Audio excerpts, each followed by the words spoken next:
என்ற ஓர் சொல்லில் என் ஜீவன் வாழ்கிறது. கிடைத்த இந்த வாழ்வை அற்புதமாக மாற்றித் தரும் வல்லமை படைத்த எம் குருராஜா, உம்மை நினைத்தாலே போதும் ஐயா, வேறு என்ன வேண்டும் இந்த அற்ப ஜீவனுக்கு? உம்மை நினைக்கும் பாக்கியத்தை என்றென்றும் வரமாக தந்தால் போதுமே எம் குருவே. குருவே சரணம். குருராஜரோட பக்தர்களுடைய தேவைகள் என்ன அப்படின்றத ஒவ்வொரு நிமிஷமும் நிச்சயமாக அவருக்கு தெரியும். நாம் அவர் முன்னாடி போய் நிற்கும் போதே நம்ம என்ன பிரார்த்தனைக்காக வந்திருக்கோம், என்ன தேவைக்காக வந்திருக்கோம் அப்படின்றது நிச்சயமாக அவர் தெரிஞ்சிருப்பார். ஒரு 4-5 மாதத்துக்கு முன்னாடி திருப்பூர்லேருந்து வாரம் பார்த்திங்கன்னா ஒரு அம்மாவும் ஒரு பொண்ணும் வருவாங்க. வந்தாங்கன்னா மனசில் ரொம்ப ஒரு கவலை. அவங்களுக்கு அந்த நம்ம ஈரோடு காவேரி கரை மடத்தை விட்டு போகிறதுக்கே பார்த்திங்கன்னா ஒரு மனசு இருக்காது. தரிசனம் பண்ணிவிட்டு வெளியில் வருவாங்க, திரும்பவும் கோவிலுக்குள்ளே வருவாங்க, உக்காந்துப்பாங்க. இதே மாதிரியே வாரம் பண்ணிகிட்டு இருந்தாங்க. அப்போது என்னென்னு அவங்கக்கிட்ட கேட்கும்போது சொன்னாங்க, இந்த மாதிரி எங்களுக்கு கொஞ்சம் கடன் பிரச்சனை இருக்குது, பேங்க்கில் கொஞ்சம் ஹவுசிங் லோன் போட்டிருந்தோம், அதை கட்ட முடியல, கொஞ்சம் கடன் இருக்குது, பேங்க்காரங்க எங்களுக்கு ரொம்ப நெருக்கடி கொடுக்குறாங்க, வீடு ஜப்தி செஞ்சுருவோம் அப்படின்ற மாதிரி சொல்கிறாங்க. பக்கத்தில் அக்கம் பக்கத்துலேயுமே பார்த்திங்கன்னா ஒரு சுமூகமான ஒரு உறவுகள் இல்லை. எங்களுக்கு நாங்கள் நானும் என் பொண்ணு மட்டும்தான் இருக்கோம். பொண்ணு ஒரு டெக்ஸ்டைலில் ஒரு ஒர்க் பண்ணிகிட்ருக்காங்க. என்னால் எனக்கு கொஞ்சம் சில பல உடல் உபாதைகள் இருக்குது அப்படிங்கிறதுனால என்னாலே கொஞ்சம் ஹெல்த் இஷ்யூஸ்லாம் இருக்குன்ற மாதிரி ரொம்ப மனசு வேதனைப்பட்டு ரொம்ப வாரம் பார்த்திங்கன்னா ராயர்கிட்ட ஒரு கண்ணீர் விட்டு எழுந்து போகிறதுக்கே வீட்டுக்கு போகிறதுக்கே பார்த்திங்கன்னா ஒரு மனமே இல்லாத அப்படி ஒரு சூழ்நிலையில் அவங்க ரொம்ப ஒரு கஷ்டமான ஒரு சூழ்நிலையில் இருந்தாங்க. அப்போது நம்ம சொல்ல இந்த மாதிரி நீங்கள் கவலைப்படாதீங்க, ராயர்கிட்ட நீங்கள் உங்களுடைய கோரிக்கைகளை வைங்க, அவர் மேலே நம்பிக்கையை வச்சு உங்களுடைய பிரார்த்தனைகள் எதுவாக இருந்தாலும் நீங்கள் அவர்கிட்ட நீங்கள் மனசு விட்டு நீங்கள் சொல்லுங்கள். உங்களுடைய தேவைகள் என்ன அப்படின்றது நிச்சயமாக அவர் அவர் அறிஞ்சிருப்பார். அதற்குண்டான கால நேரம் சமயம் வரும்போது உங்களுக்கு உண்டான விஷயங்களை நிச்சயமாக அவர் செஞ்சு கொடுப்பார். நீங்கள் கவலைப்படாதீங்க. நீங்கள் செய்ய வேண்டிய ஒரே ஒரு காரியம் என்ன அப்படின்னா, அவர் மேலே வச்சுருக்கிற அந்த நம்பிக்கை, அந்த பக்தி இப்போ எப்படி இருக்கோ அதை கடுகளவு நீங்கள் குறைய விடாமல் அதே அளவு நீங்கள் மெயின்டைன் பண்ணிகிட்டே இருங்க. நிச்சயமாக அவர் உங்களை எந்த சூழ்நிலையும் கைவிட மாட்டார் அப்படின்னு சொல்லி இல்லை நம்பிக்கை விஷயங்கள் சொன்னோம். அவங்களுக்கு ரொம்ப ஒரு ஆறுதலாக இருந்தது. இதே மாதிரி வாரம் வந்துட்டு இருந்தாங்க. வருவாங்க, சாமி தரிசனம் பண்ணுவாங்க, கொஞ்சம் நேரம் அவர்கிட்ட மனசு விட்டு பேசுவாங்க. போன ஒரு ராயரோட ஆராதனைக்கு வந்துட்டு போனாங்க. ஒரு 3-4 மாதமாக அவங்களால வர முடியாத ஒரு சூழ்நிலை. அப்போது கடைசியாக ஆராதனைக்கு வரும்போது இந்த மாதிரி வீடு சேல் பண்ண பேசிகிட்ருக்கோம். வீடு விற்றுட்டோம் அப்படின்னா நாங்கள் ராயரை நாங்கள் பார்த்துட்டு அவனுங்க என்னென்ன செய்யணுமோ அதை அவருக்கு செஞ்சுட்டு போகிறோம். எங்களால் வாழ்க்கையை லீட் பண்ணுறதுக்கே ரொம்ப கஷ்டமாக இருக்குது. அது சில விஷயங்கள் எங்களால் சொல்லவே முடியல. அந்த அளவுக்கு எங்களுக்கு ரொம்ப போராட்டமான ஒரு சூழ்நிலையில் நாங்கள் வாழ்ந்துட்டுருக்கோன்ற மாதிரி சொன்னாங்க. ஏன்னா சில விஷயங்கள் சொல்ல முடியும், சில விஷயங்கள் சொல்ல முடியாது. அப்போது நீங்கள் கவலைப்படாதீங்க, நீங்கள் ராயர்கிட்ட உங்களுடைய பிரார்த்தனை எதுவாக இருந்தாலும் நீங்கள் சொல்லுங்கள் அப்படின்னு சொல்லியிருந்தோம். ஒரு 3-4 மாதமாக அவங்களால வர முடியல. இப்போ கடைசியாக போன வாரம் வந்தாங்க. எப்படி அவங்கள பார்க்கும்போது எப்படி இருந்ததுன்னா, ஒரு தண்ணிக்குள்ளே ஒருத்தர் அமுக்கி அவங்களுக்கு அந்த மூச்சு விட முடியாமல் ஒரு ஆக்சிஜன் கிடைக்காம அவங்க இருக்கும்போது, தண்ணிக்குள்ளே இருக்கும்போது எப்படி ஒரு அந்த மூச்சுக்காக எப்படி ஒரு ஏங்கி ஒரு போராட்டமாக இருப்பாங்களோ, அவங்கள தண்ணியை விட்டு வெளியே எடுத்தால் ஒரு மூச்சு விடுவாங்களே, அந்த ஒரு சந்தோஷம், அப்படி ஒரு சந்தோஷத்தை அவங்க முகத்தில் பார்த்தோம். அவ்வளோ ஒரு நிம்மதி. அது சொந்த வீடு தான், ஆனால் இருந்தாலும் அந்த சொந்த வீட்டை நம்ம விற்றுட்டு அந்த கடன் எல்லாம் அடைச்சிட்டு இன்றைக்கி வந்து ஒரு மன நிம்மதியோடு இன்றைக்கி வந்து ஒரு சுதந்திர ஒரு காற்று நாங்கள் வாங்குகிறோம் அப்படின்ற மாதிரியான அவங்க பேச்சில் வந்து அவங்களுடைய முகத்தில் தெரிஞ்ச அந்த ஒரு சந்தோஷம், ஒரு 4-5 மாதத்துக்கு முன்னாடி அவங்க இருந்த அந்த ஒரு சூழ்நிலைக்கும் இப்போ சென்ற வாரம் அவங்க இருந்த ஒரு சூழ்நிலைக்கும் அப்படி ஒரு அளப்பறியா முடியாத ஒரு மகிழ்ச்சி, ஒரு சந்தோஷம் அவங்க முகத்தில் நாங்கள் பார்த்தோம். அதுதான் நம்ம என்ன சொல்கிறோன்னா, எந்த சூழ்நிலையில் எப்படி வேணாலும் நம்ம இருக்கலாங்க. குருராஜர் எப்போயுமே அவருடைய பக்தர்களை கைவிடுறதே இல்லை. நாம் வைக்க வேண்டியது அவர் மேலே நம்பிக்கை, சரணாகதி, பக்தி. அது எவ்வளோ கஷ்டமாக இருந்தாலும் சரி, உயிர் போகிற தருணம் வந்தாலும் சரி, நம்ம அவர் மேலே வச்சுருக்கிற பக்தியை வந்து எப்பயுமே வந்து நம்ம குறைவிடாமல் நம்ம பார்த்துக்கணும். அதுதான் வந்து நம்மளுடைய வந்து அந்த ஒரு பக்தி, அந்த ஒரு சிரத்தை, அந்த வைராக்கியம் அப்படின்னு சொல்கிறது.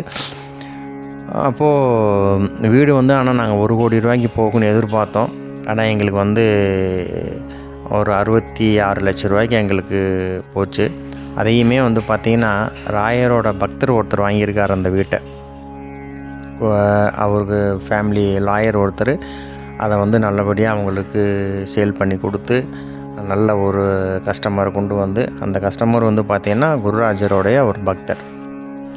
அவங்களே அந்த வீட்டை வந்து வாங்கிட்டாங்க. இன்றைக்கி எல்லா கடனையும் அடைச்சிட்டு இன்றைக்கி அவங்க தேவைக்கு அவங்களுக்கு அளவாக ஒரு வீடு வாங்கி வாழ்கிற அளவுக்கு ஒரு தேவையான ஒரு அளவுக்கு வந்து அவர் அந்த பொருளாதாரத்தை கொடுத்துருக்கிறார். எங்களுக்கு வந்து ஒரு 10-15 லட்ச ரூபாயில் எங்களுக்கு ஒரு சின்னதாக ஒரு வீடு இருந்தால் எங்களுக்கு போதும். கடன் இல்லாமல் இன்றைக்கி எந்த விதமான கடனும் இல்லை. இன்றைக்கி வந்து நிம்மதியாக இருக்கும். என்னால் வந்து வேலைக்கு போயிட்டு எங்கள் அம்மாவை பார்த்துட்டு வாழ்கிற காலங்கள் கொஞ்சம் காலமாக இருந்தாலும் நிம்மதியாக எங்களால் வந்து வாழ முடியும். அந்த ஒரு நம்பிக்கையை வந்து குருராஜர் கொடுத்துருக்காரு. எங்களுக்கு சொந்த வீடு போனது கூட எங்களுக்கு ஒரு பெரிய விஷயமாகவே தெரியல. எங்களுக்கு அந்த கடன்லேருந்து எங்களுக்கு ரிலீஃப் பண்ணி கொடுத்து இன்றைக்கி வந்து நிம்மதியாக நாங்கள் நல்லா தூங்குகிறோம், நிம்மதியாக இருக்கோம் அப்படிங்கிற ஒரு வார்த்தையை வந்து இன்றைக்கி அவங்க சொன்னாங்க. அதாவது இந்த விஷயம் எதுக்காக அப்படின்னா, நாம் எந்த சூழ்நிலையில் இருக்கோம், எந்த சூழ்நிலையில் வாழ்கிறோம், அந்த சூழலை நாம் எப்படி நம்ம மனசை வச்சுக்கிறோம் அப்படின்றது ரொம்ப ரொம்ப ஒரு முக்கியமான. அதாவது இன்றைய காலகட்டத்தில் வந்து பார்த்திங்கன்னா, மக்களில் வந்து பெரும்பாலும் வந்து தங்களுடைய தலைவிதி இப்படி இருக்குது அப்படி இருக்குதுன்னு சொல்லி நிறைய நொந்துக்கிறாங்க. நமக்கு துன்பங்கள் ஏற்படும் போதெல்லாம் தலைவிதிப்படி தான் நடக்கும் அப்படின்னு கூறுவதை நம்ம கேட்டிருக்கோம். இந்த மாதிரி விதியினை வந்து நம்மளால் வந்து மாற்ற முடியுமா அப்படின்னா, நிச்சயமாக வந்து அதை நம்ம குருராஜரால் தான் முடியும். ஏன்னா இந்த கலியுகத்தில் கல்பதரு காமதேனுவாக நின்று இன்றைக்கி கோடான கோடி பக்தர்களுடைய மானசீக குருவாக இருந்து இன்றைக்கி வந்து அவங்க ஒவ்வொருத்தருடைய மனசுலேயுமே வந்து இன்றைக்கி ஒரு வாழ்ந்துட்டுருக்காரு அப்படின்னா, அது அளப்பரிய முடியாத ஒரு பக்தி, ஒரு அன்பு. குருராஜர்கிட்ட நம்மளுடைய வாழ்க்கையை நம்ம ஒப்படைச்சிட்டோம்னா போதும். உங்கள் விதி எதுவாக இருந்தாலும் சரி, அது நிச்சயமாக மாறும். நாம் வந்து குருராஜரோட பாதனங்களை சரணடையும் போது அவர் நம்ம பாவங்களையும் அவற்றினால் ஏற்படும் விளைவுகளையும் அதனை கையாளும் பொறுப்பை வந்து அவர் ஏற்றுக்கிறார். குருராஜருடைய பாத கமலங்களில் சரணடையும் போது உங்கள் விதி எப்பேற்பட்ட விதியாக இருந்தாலும் அதை நிச்சயமாக வந்து அதை மாறும். இதுக்கு வந்து ஆப்போசிட்டாக வந்து அவரை விட்டு நம்ம சரணடையாத பட்சத்தில் என்ன நடக்கும் அப்படின்னா, இந்த ஜீவனுக்கு நிச்சயமாக வந்து ஆனந்தம் அப்படிங்கிறது ஒருபோதும் வந்து கிடைக்க போகிறதில்ல. விதிப்படி பலவிதமான நிகழ்வுகள் நடக்கும்போதும், குருவே நீங்களே என்னை வந்து வழி நடத்துபவர், தாங்கள் உங்களுடைய விருப்பப்படி என்னை எப்படி வேணாலும் நடத்திக்கலாம் அப்படின்னு அவர் வசம் தன்னை முழுமையாக ஒப்படைப்பது தான் இந்த சரணாகதி பக்தியோடைய ஒரு தாற்பயம். அதாவது எத்தகைய சூழ்நிலையில் நம்ம இருக்கோம் அப்படிங்கிறது அறிஞ்சு புரிஞ்சு அதில் வந்து திருப்தியுடன் இருக்கிறது வந்து ரொம்ப ரொம்ப முக்கியம். நம்முடைய நேரத்தை குருவினுடைய பக்தி தொண்டு செய்வதற்கும் குருவை வந்து புரிஞ்சுக்கிறதுக்கும் பயன்படுத்தணும். இதுக்கு தான் இந்த ஒரு மனித உடல் வந்து நமக்கு கொடுக்கப்பட்டிருக்கு. விதியினை பற்றிய இத்தகைய புரிந்துணர்வினை கொண்டு நாம் நம்முடைய வாழ்க்கை பாதையினை மாற்றி ஆன்மீக தன்னுணர்வுக்காக பயன்படுத்தி பெறுவதற்கரிய மனித வாழ்வினை பயனுள்ளதாக மாற்றுவதே இந்த ஒரு மனித தேகத்தினுடைய இந்த மனித வாழ்வினுடைய ஒரு முக்கியமான ஒரு அம்சமாக இருக்குது. அம்மாவும் அந்த ஒரு பொண்ணு பார்த்திங்கன்னா அவங்களுடைய இந்த நீண்ட நாள் ஒரு கோரிக்கை நிறைவேற்றப்பட்டு அவங்களுடைய ஒரு மன மகிழ்ச்சியை அவங்களுக்கு ராயருக்கு ஒரு நன்றி கடன் தெரிவிக்கும் வண்ணமாக ராயருக்கு வஸ்திரம் எடுத்து கொடுத்து பக்தர்களுக்கு அவங்க கையாலேயே பார்த்திங்கன்னா பிரசாதம் விநியோகம் செய்து ரொம்ப ஒரு மன நிறைவோட ஒரு மன மகிழ்ச்சியோட ஒரு பூரிப்போட சென்ற வாரம் அவங்களுடைய தரிசனம் செஞ்சுட்டு போனாங்க. எங்களுக்கு நாம் கூட அப்போ கேட்டோம், திருப்பூரில் ஒரு மடம் இருக்குது, நீங்கள் பார்க் பக்கத்தில் ஒரு மடம் இருக்குது. ஆக்சுவலாக எனக்கு அறிமுகமானது திருப்பூரில் இருக்கிற அந்த குமரன் ரோட்டில் இருக்கிற அந்த ஒரு ராயர் மடம் தான் எனக்கு ஃபஸ்ட்டு எனக்கு அறிமுகமானது. அப்போது அவங்க திருப்பூர் அப்படிங்கிறதுனால அவங்கக்கிட்ட சொன்னோம், நீங்கள் அங்கேருந்து இவ்வளோ தூரம் நீங்கள் வர்றீங்களே, உங்களுக்கு பக்கத்துலேயே ராயர் மடம் பார்க்கிட்ட இருக்கே, நீங்கள் அங்கே போகலாமேன்ட்டு.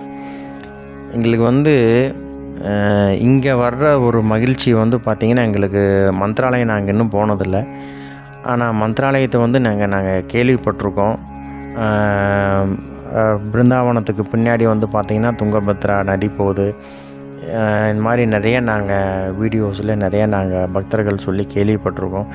இங்கே வரும்போது இங்கே மந்த்ராலயம் போனால் எங்களுக்கு என்ன ஒரு மன நிறைவு ஒரு திருப்தி கிடைக்குமோ அந்த ஒரு திருப்தி அந்த ஒரு மன நிறைவு எங்களுக்கு அந்த ஈரோடு காவேரி கரை வரும்போது கிடைக்கிது அப்படின்ற மாதிரி சொன்னாங்க.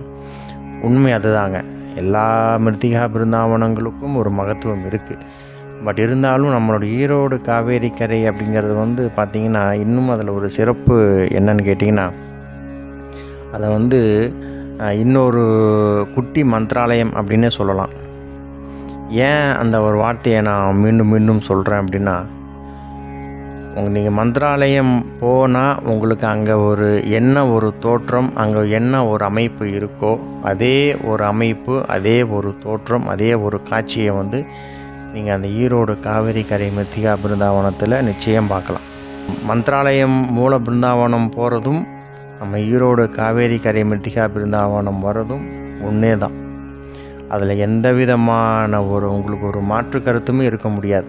காரணம் என்னென்னா, உங்களுக்கு அங்கேயுமே பார்த்திங்கன்னா பிருந்தாவனத்துக்கு பின்னாடி பார்த்திங்கன்னா துங்கபத்ரா நதி ஓடுது. இங்கே பார்த்திங்கன்னா ராயருக்கு பின்னாடி பக்கம் பார்த்திங்கன்னா நம்மளுடைய காவேரி கரைக்கு நம்ம ஈரோடு காவேரி கரை காவேரி ஆறு ஓடுது. அங்கே பார்த்திங்கன்னா உங்களுக்கு ராயர் கிழக்கு நோக்கி அமர்ந்திருப்பார். இங்கே உங்களுக்கு ராயர் மேற்கு நோக்கி அமர்ந்திருக்கார். ஆனால் அங்கேயும் உங்களுக்கு ராயர் நேர் எதிராக ஆஞ்சநேயர் இருப்பார். இங்கேயுமே அதே ஒரு அம்சம் அதே ஒரு அமைப்பு, நேராக ஆஞ்சநேயர் உட்காந்துருப்பார். இது மாதிரி எண்ணற்ற பற்பல ஒரு அதிசயங்கள் அற்புதங்கள் நிறைந்த ஒரு பிருந்தாவனம் அப்படின்னா நம்ம ஈரோடு காவேரி கரை மிருத்திகா பிருந்தாவனம். அதில் நம்ம வார்த்தைகளால் நம்ம அளவிட முடியாது.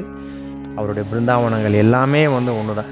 பட் இருந்தாலும் நம்ம காவேரி கரை பிருந்தாவனம் அப்படின்றது பார்த்திங்கன்னா தமிழகத்திலேயே முதல் பிருந்தாவனம், இந்தியாவில் 3வது பிருந்தாவனம். கிட்டத்தட்ட 270 வருஷமாக இன்றைக்கி ஒரு கோடான கோடி பக்தர்களுக்கு இன்றைக்கி கம்பீரமாக நின்று இன்றைக்கி ராயர் உங்களுக்கு காட்சி கொடுத்து இன்றைக்கி வர்ற பக்தர்களுக்கு அவங்களுடைய தேவைகளை என்னென்னு அறிஞ்சு புரிஞ்சு அவங்களுடைய மன நிறைவுகளை இன்றைக்கி அவர் நிறைவேற்றி கொடுத்துட்ருக்கிறாரு அப்படின்றம்போது அதில் நம்ம சொல்கிறதுக்கு எந்த விதமான வார்த்தைகளுமே இல்லைங்க. அவர் இந்த கலியுகத்தில் நாம் அவருடைய பாதங்களில் சரணடைந்து, குருவே எதுவாக இருந்தாலும் நீங்களே எம்மை வழி நடத்துங்க, நடப்பது எதுவாக இருந்தாலும் அது உங்களுடைய விருப்பம், உங்களுடைய ஆணைப்படி நடக்குதுன்னு சொல்லி அவருக்கு வசம் நம்மளுடைய வாழ்க்கையை ஒப்படைச்சிட்டு நம்மளுடைய வாழ்க்கையை நம்ம அமைதியாக வாழும்போது நமக்கு எந்த நேரத்தில் என்ன கிடைக்கணுமோ எந்த அளவு நம்மளுக்கு கிடைக்கணுமோ அதை நிச்சயமாக நம்மளுக்கு அதை செஞ்சு கொடுப்பார். நாம் அவர் மேலே வைக்க வேண்டியது ஒரே ஒரு விஷயந்தான், அது அவர் மேலே நாம் வைக்க வேண்டிய நம்பிக்கை, அது ஒன்று தான். ஆனால் நாம் அவர் மேலே வச்சுருக்கிற நம்பிக்கையை மட்டும் என்றைக்கு நம்ம குறையாமல் நம்ம பார்த்துக்கிட்டோம்னா போதும், நம்மளை நிச்சயமாக குரு நம்மளை காப்பார் அப்படின்னு சொல்லி மீண்டும் ஒரு நல்ல பதிவில் சந்திப்போம். ஜெய் ஸ்ரீ ராகவேந்திராய. குருவே சரணம், குருவே சரணம், குருவே சரணம். என் ஜீவன் வாழ்கிறது பகவானே உனதருளில், என் உயிரும் அசைகிறது.